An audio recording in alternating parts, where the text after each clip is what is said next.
gracias, muchas gracias.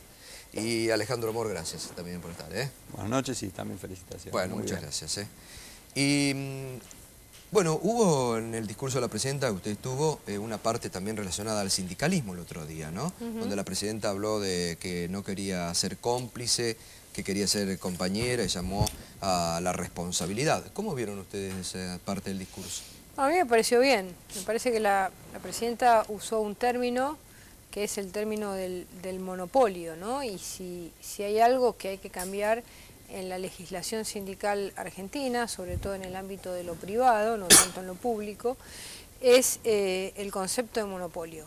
Es decir, el hecho de que los trabajadores se pueden agremiar solamente a un sindicato. Si quieren elegir sindicato no lo pueden hacer. Hay un solo sindicato que tiene la personería gremial, es decir, que tiene la capacidad de representar a los trabajadores en los ámbitos de la negociación colectiva, frente al Estado, o frente a la patronal, o frente a cualquier tipo de... Y son además los que tienen la obra social. En consecuencia, este concepto, que la presidenta no lo usó para la vida sindical, que dijo esta idea monopólica es lo que hace que se traben o que tengan monopolio sobre la calle, ¿no? Habló de sindicatos de transporte sobre todo.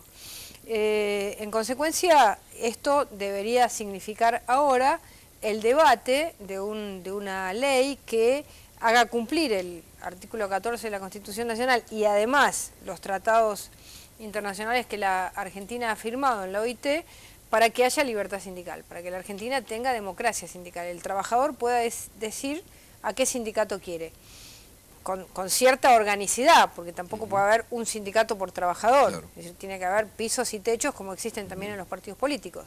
Pero una persona puede elegir partido político, sin embargo no puede elegir sindicato, salvo en el Estado, donde, en contrario a la vida privada, un trabajador puede ser de UPCN, o puede ser de ATE, o puede ser del Sindicato Municipal de la Ciudad de Buenos Aires, o puede ser del sindicato de la DGI, es decir, ahí hay una mayor capacidad de agremiación que existe en el mundo privado argentino.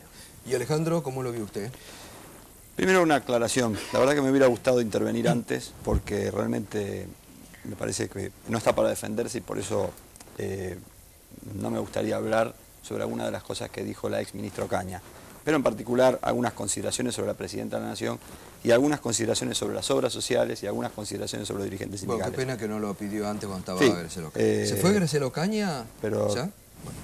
Bueno, y además de inexactitudes también hasta incluso con procesos históricos como la creación de las obras sociales, la obra social de la Ciudad de Buenos Aires, y además me parece que también sobre acusaciones que lanzan la que creo que todas las personas gozan del principio de la presunción de inocencia antes de ser acusados y condenados mediáticamente. No lo comparto y me gustaría, pero tratarlo con ella. No es esto y así que le pido disculpas, pero me gustaría hablar con ella. Está muy bien.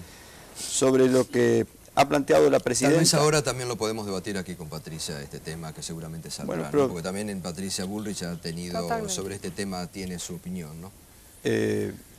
Sobre el otro tema, creo que lo planteó ayer Juan Carlos Smith. La Argentina no está viviendo un momento de movilización sindical como el que se planteó en la Argentina de los 60. Se ha dado, sí, un conflicto naturalmente conocido por todos en el ámbito del transporte a partir de un hecho que fue la situación planteada en la Unión Ferroviaria con el homicidio del militante Ferreira y que llevó a la detención de dirigentes de la organización sindical, en la que nosotros claramente, por lo menos personalmente, la Confederación General del Trabajo lo expresa a través del secretario general y del Consejo Directivo, pero mi opinión particular es que todo delito debe ser naturalmente juzgado por la justicia y responden individualmente las personas físicas, no las personas jurídicas. Desde ese punto de vista creo que el planteo de que las organizaciones sindicales deban tener un comportamiento particular en una sociedad cuando llevan adelante reclamos, bueno, yo creo que las organizaciones sindicales definen con los trabajadores cuál es la manera de llevar adelante sus reivindicaciones en un proceso como en el que hay hoy en día, dinámico, un proceso de redistribución de la riqueza, en el que naturalmente suele haber una colisión de derechos entre la reivindicación que se hace y muchas veces también el derecho de los usuarios. Creo que hay que tener un equilibrio en esto como dirigentes sindicales y tratar de lograr con responsabilidad que no exista una confrontación, que muchas veces irremediablemente se da. Creo que hay que tener responsabilidad en esto y saber llevarlo bien, pero hay que separar las cosas. Ahora, ¿usted cree que, referido al tema que marcaba Ocaña, ¿usted cree que en este momento están todos los faroles puestos sobre el sindicalismo y a todos se los trata como corruptos? No, yo creo que Ocaña utiliza ambigüedades para hacer definiciones políticas, por ejemplo, sobre la creación de las obras sociales en la época de Onganía. Las obras sociales son anteriores a Onganía, son propias del movimiento obrero y vienen, me animaría a decirles, desde el siglo XIX, con las primeras actividades de las primeras organizaciones sindicales. Creo que no sabe o que actúa de una manera realmente para ocultar, bueno, lo que yo entiendo que es un ataque central sobre un sistema estacional de 18 millones de personas.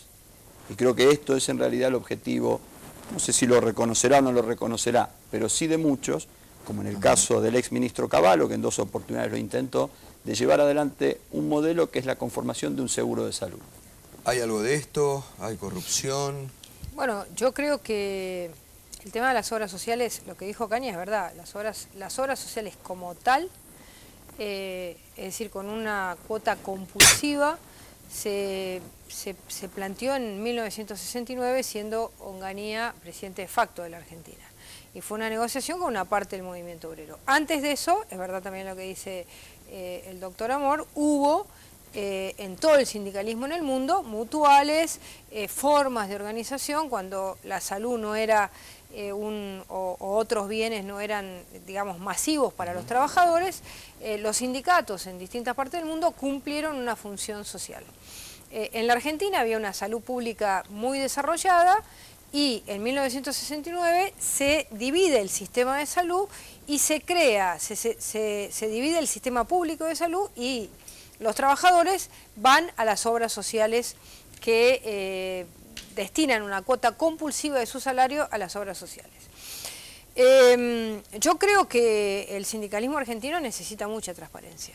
Creo que es una deuda de la democracia, la ley de libertad sindical, adherir al convenio 187 de la OIT, cumplir con el artículo 14 de la Constitución Nacional, generar un sistema de mucho más transparencia.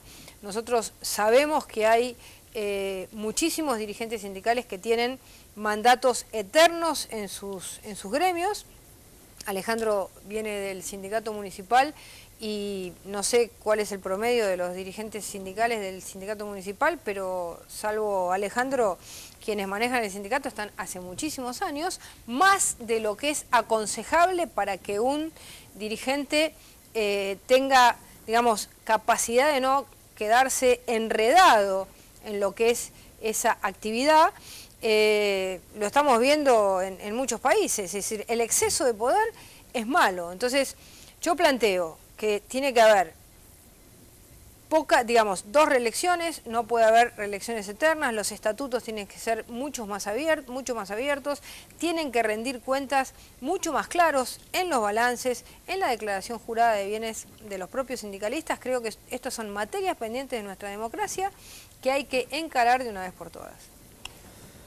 Bueno, son dos situaciones distintas, el de las obras sociales al de los sindicatos y también el de la edad de los dirigentes sindicales.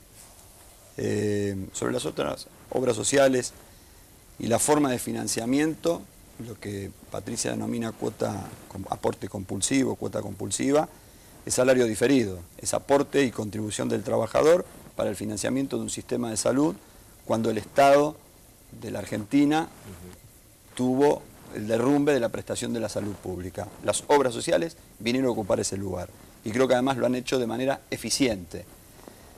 Sobre el movimiento obrero y la reforma que plantea sobre la necesidad de adecuar la normativa al convenio 87 de la OIT en particular y a la idea del artículo 14 bis, la opinión de nosotros muy claramente es que desde el punto de vista estrictamente de la Organización Internacional del Trabajo, el sistema argentino responde a esa lógica que es el de la organización más representativa.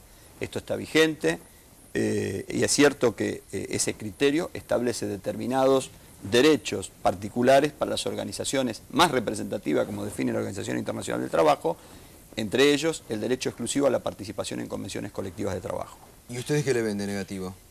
Para ustedes está bien, digo, eso. Absolutamente. Bueno, nosotros lo que planteamos es muy claro. Es decir, acá hay un solo sindicato que tiene la personería gremial. Si un trabajador de camioneros quiere elegir un sindicato, no puede elegir. Tiene que ir al sindicato camionero.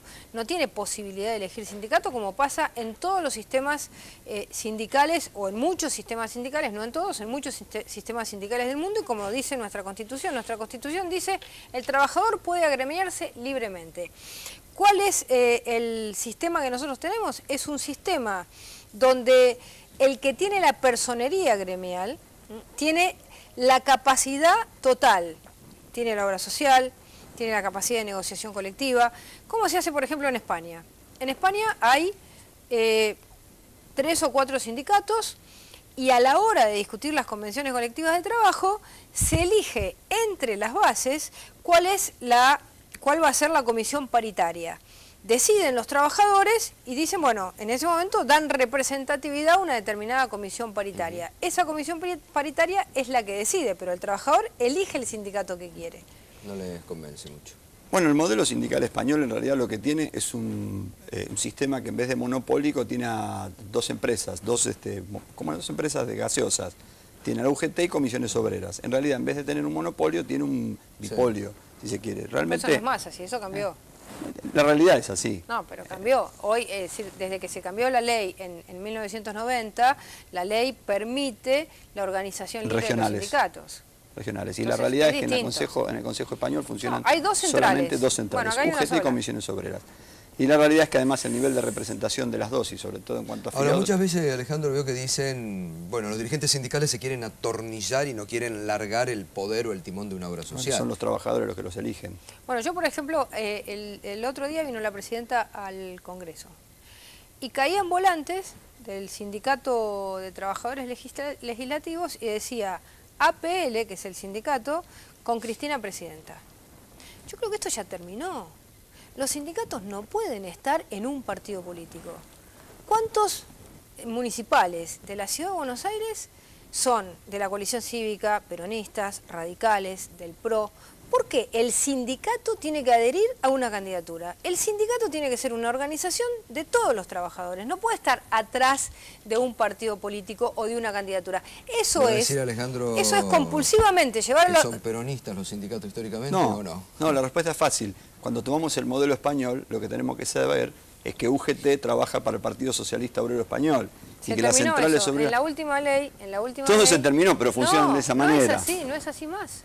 En la última ley sindical hay una decisión de los sindicatos de apartarse de los partidos políticos. El Estatuto de la Confederación General del Trabajo prohíbe la participación de la Confederación General del Trabajo en los partidos, que es la decisión de las organizaciones sindicales y de los trabajadores argentinos. Y si los trabajadores votan distinto, ¿por qué las organizaciones adhieren a un partido? ¿Por qué no dejan? ¿Por qué la organización no es de todos? El trabajador vota lo que quiere. El trabajador vota lo que quiere, pero a mí vienen y me dicen, los municipales con y naturalmente, y eso no es así, no son los municipales, es la organización sindical que decide por los trabajadores adherirse a un partido político. Eso, que puede haber estado bien en el 50, ¿no es cierto?, no está bien ahora. Eso hay que cambiarlo, Alejandro. Eso es evidente que no se puede seguir con un modelo donde el sindicato decida, de alguna manera, a quién adhiere o a qué candidatura adhiere el conjunto de los trabajadores representados en ese sindicato. Son los trabajadores los que en este caso deciden el acompañamiento a un gobierno nacional. No es así. ¿Y cómo sabes cómo votan los trabajadores? ¿Cómo sabes? Bueno, a través de las organizaciones sindicales y de la representación institucional. Que la organización sindical no puede adherir a una candidatura presidencial.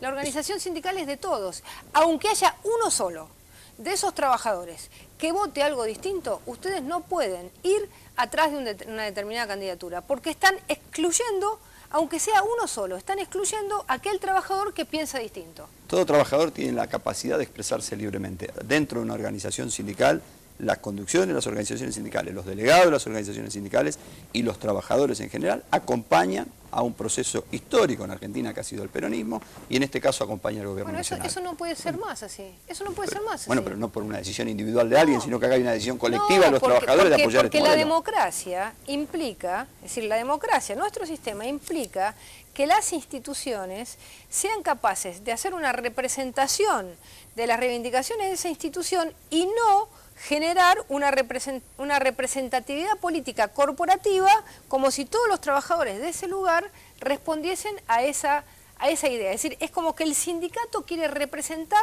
la voz política de los trabajadores. Eso no es más así. Entonces, eso, cuando hablamos de cambio, decimos, eso se tiene que terminar. Bueno, la realidad parecería que indica lo contrario y que los trabajadores siguen acompañando esta decisión. No siempre. Bueno, parecería que sí. No, fíjate que en la Argentina en 1989 ganó Alfonsín. Muchos trabajadores no habrán votado al peronismo. En 83. En el 89 ganó Menem. Podés decir que gran parte de los trabajadores lo votaron. Después ganó De la Rúa, gran parte de los trabajadores votaron otra cosa. Después ganó Kirchner. Entonces, los trabajadores en la Argentina han votado distintos gobiernos. Sin embargo, las organizaciones apoyan siempre lo mismo. Ahora, ya que usted ha metido con este tema del modelo, la presidenta el otro día ratificó el modelo económico. Ayer Moyano, cuando estuvo aquí con nosotros, dijo la Central Obrera, la CGT va a acompañar, va a seguir acompañando este modelo económico y va a acompañar a la presidenta a la reelección. ¿Ustedes le encuentran fallas o ustedes han marcado diferencias? ¿Qué dijo Moyano? Que la CGT va a acompañar este modelo. Sí. ¿Y cómo Moyano va a decir que la CGT va a apoyar a un candidato? Es exactamente lo que no tendría que hacer Moyano. Porque entonces, ¿qué quiere decir? ¿Que todos los gremios, todos los trabajadores que están en la CGT van a apoyar a Cristina? Eso es corporativo. La CGT tiene que ser la central de trabajadores un poco lo que de ha dicho todos. También Alejandro, ¿no? El apoyo que nosotros damos, naturalmente, es la identificación con un gobierno que desde el año 2003 hasta acá ha llevado adelante un modelo que ha planteado la reapertura de las convenciones colectivas de trabajo, se han firmado más de 8.000 convenios colectivos de trabajo, la movilidad de las jubilaciones en Argentina, restableciéndose derechos que antes habían sido dejados de lado, recuperándose incrementos salarios, descuentos salariales del 13% a los estatales, del 13% a los jubilados, que ha permitido el crecimiento de la Argentina, que ha permitido el desarrollo de la industria nacional. El movimiento obrero irremediablemente e indudablemente acompaña este proyecto y naturalmente que acompaña la candidatura de la Presidenta de la Nación. Hay muchos trabajadores y muchos sindicatos que no la acompañan. Por ejemplo, además lo que yo quiero plantear hay que buscarlos, dice. En todo caso, bueno, por ejemplo, muchísimos sindicatos de la CTA no la apoyan. Y además lo que yo estoy planteando es una cuestión conceptual. Que él apoye a Cristina me parece perfecto. Si él quiere apoyar a Cristina, le parece el mejor gobierno, otros sindicatos pueden haber pensado que hubo otros gobiernos mejores, otros dijeron que el gobierno de Menem era el mejor gobierno. Las personas pueden decidir individualmente lo que quieran. Los sindicatos no pueden darse la representación de un conjunto que tiene que tener, que son individuos que cada uno tiene la libertad de su voto. Es decir, esa concepción de, digamos, porque esto es lo que sucede, Gustavo, que es lo más complicado, es que ha llevado a un sistema en la Argentina donde parece que los sindicatos solo apoyan y le dan gobernabilidad a aquellos gobiernos que ellos quieren darle gobernabilidad. Y no le dan gobernabilidad a aquellos gobiernos que ellos no quieren darle gobernabilidad. Y eso no tiene que ver con las políticas. Porque podemos decir, bueno, por ejemplo, el gobierno de Menem o el gobierno de Kirchner tuvieron ciertas características distintas. Pero usted teme, por ejemplo, que si no gana el peronismo y gana, supongamos, la coalición cívica, no puedan gobernar. No, nosotros vamos a gobernar, pero haga una encuesta en la calle y pregúntele a cualquier argentino qué miedo tiene. Y le va a decir, tengo miedo que si gana alguien distinto, los sindicatos, o lo dicen en una palabra simplificada, ¿no? Dicen, Moyano no los va a dejar gobernar. Entonces, esta idea de que la gobernabilidad está ligada a que solo pueden gobernar aquellos que los sindicatos permiten, es algo que hay que terminar en la Argentina. ¿Sí, Alejandro? No, bajo ningún punto de vista. Además, creo que está demostrado a lo largo de todos los años. El movimiento obrero tuvo muchísima responsabilidad, sobre todo en la salida del año 2001 y 2002. Tuvo muchísima responsabilidad durante todos estos años. la participación en las convenciones colectivas de trabajo es una muestra clara del grado de responsabilidad que se tiene en la negociación abierta de más de 3.000 organizaciones sindicales. Cuando se habla de libertad sindical y democracia sindical, hay que recordar que en la Argentina hay 3.000 organizaciones sindicales. Y segundo, la realidad es que el movimiento obrero en su conjunto no condiciona a ningún gobierno. Lo que establece sí son reglas claras. La defensa del salario mínimo, la defensa de las convenciones libres de trabajo, la defensa de la movilidad del sistema jubilatorio, son condiciones que son derechos de los trabajadores. La recuperación del salario son derechos de los trabajadores, que nosotros creemos que el único gobierno que garantiza la profundización de esta discusión es el actual gobierno. Eso es cierto. ¿Por qué otro gobierno no? Porque indudablemente, primero hacia atrás han demostrado lo contrario, y segundo en los hechos y en lo que están diciendo demuestran lo contrario. También el movimiento obrero apoyó gobiernos que no tenían esa misma filosofía y también los apoyó. Digamos, gran parte del sindicalismo argentino apoyó al gobierno del expresidente Menem y tenía una filosofía distinta a la de Kirchner. Entonces, no es tan así. No es que solamente apoye, quizás ahí es donde hay que ver esta cosa corporativa. Le voy a dar un dato interesante, Gustavo. A ver. El Ministerio de Trabajo homologó un convenio colectivo entre ESMATA y 3 empresas en base a los índices que dio la Universidad de Buenos Aires sobre inflación. ¿De cuánto era? Parece que el Ministerio de Trabajo desconoce el INDEC. ¿Y de cuánto era el índice? Del 25%. Bueno, Nacho Moyano lo dijo acá también, el índice de las góndolas es el que van a tener en cuenta, ¿no? El INDEC. ¿Fue ayer? ¿Acá lo dijo? Sí, acá lo dijo. Interesante. ¿Ustedes qué índice van a tener en cuenta para las paritarias? Yo creo que en eso lo que hay que tener es responsabilidad. No todas las actividades van a tener los mismos incrementos. No es lo mismo un incremento salarial en una actividad que tiene un salario de 6.000 pesos y plena productividad de una actividad en la que el salario mínimo a lo mejor es 2.500 pesos y la actividad es mucho más limitada. Y no es lo mismo esto en el Estado. Creo que hay que tener responsabilidad y creo que Moyano ha planteado claramente un piso, lo han dicho varios dirigentes sindicales, pero el otro día los docentes cerraron el 27%. Creo que va a haber una discusión en esto muy razonable y creo que se ha demostrado durante todo este tiempo que irremediablemente lo que se pelea es por la recuperación del salario. Y me parece que es sensato lo que se está haciendo. Gracias, Patricia, por estar esta noche. Gracias, Alejandro, gracias también. Bueno, muy bien, nos despedimos. El último programa de esta semana, el próximo lunes a las 22, pese al feriado de Carnaval, que seguramente muchos van a celebrar y a festejar porque hay muchas